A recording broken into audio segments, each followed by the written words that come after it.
Hello everyone, I hope that you're doing fine. Today I would like to talk a bit about rumination and obsessive thoughts after a breakup. Have you ever experienced that you cannot break free from excessive thoughts after breaking up with your ex? If so, you should know that this is a sign of an operating mechanism taking place in your body and mind. This is a signal. Something is happening that makes you get stuck in excessive thoughts and ruminations, and so you feel that you can not get free from thoughts about the past, about that specific person.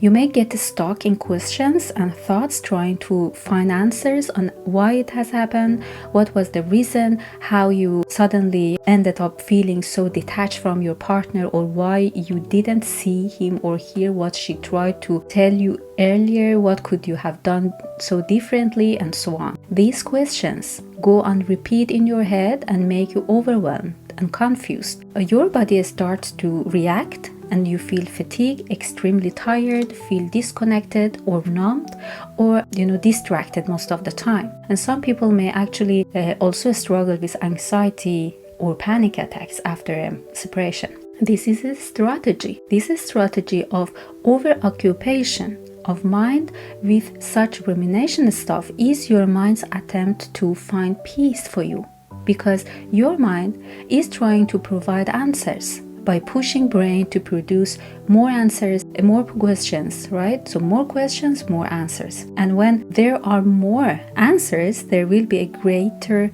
possibility for more control over situation, and so maybe a better relief from experiencing the pain inside. But the paradoxical effect of such a strategy is that this will not only create chaos in your system and leave you with no satisfactory answer, but also it will give you new problems and psychological consequences both at cognitive and bodily level. So this obsessive thinking thing is nothing but a mind trap which gives you an illusion of control, because by this sense of control you can either repair the situation or prevent a similar thing to happen to you again in the future. When ruminations and excessive thoughts are operating obsessively, something unfavorable is happening within your body, where your emotions exist or even piled up during time. So all energy is consuming on your thoughts when you are clinched to whys and hows, and no energy is left for feeling the loss, feeling the grief, and for letting these emotions to have the opportunity to be seen and to be acknowledged and felt. So it is actually an avoidance, avoiding to sit with your own emotions, because facing feelings due to abandonment or grief or other heavy, overwhelming emotional experiences will probably trigger a huge amount of fear in you. It can be a trauma response, right? So it represents a safer option for your mind to replaying the past events and all scenarios you had with your ex, to highlight those good, cozy or bright moments of being together, and also triggering regret thoughts and feeling of insufficiency. So by ruminating further, you will actually try to persuade yourself that by thinking more, I will find peace eventually, and the only way to relief is to understand why it has happened to me. My ex did that to me. Why she or he betrayed me, lied to me, or told me something indirectly and not very directly, and did not help me to understand how serious that situation was, that something bad will happen soon, and so on. So you end up convincing yourself that this process will give you power, and that's the key. So you create a firm belief that you must understand why your ex chose that specific action. So you take distance from your inner world and the impact of your ex action on your emotions and how their choices made you feel. So we can say that the breakup has been a triggering situation, and it is not the breakup itself which is the problem here, but how it made you feel about it, and most importantly about yourself. But interestingly, you ignore this part because most probably this has been a very safe strategy for you to shut down or to distract yourself from the part which contain emotions. It means that the separation has activated, some primary deep feelings which overwhelmed you in your past when you felt unworthy or rejected or neglected. Those are similar themes which activate the same brain regions which were conditioned to turn off during such overwhelming and emotionally demanding experiences such as rejection, neglect, or leaving behind. In many cases, we cannot work only by, with breakup or causes of this specific separation situation, but we may look into deeper things from the past. And to do so, it's good to focus on the body where these emotions exist and to approach what lies beneath the bleeding wound. So we should work bottom up, from the body. If we put it in this way, that okay, the mind is using obsessive thinking to avoid emotions, then it makes sense to consider this as a protective strategy, right? By which your mind tries to protect yourself from parts of your body, and so those escaped or non-favorable emotion-driven parts of you start talking and protesting by sending you some signals. So many bodily symptoms and sensation, like those tiny vibrations and tightness in your chest or stomach, or that unpleasing heavy clump in your throat, or your unexplainable headaches, are trying to tell you something very important. They are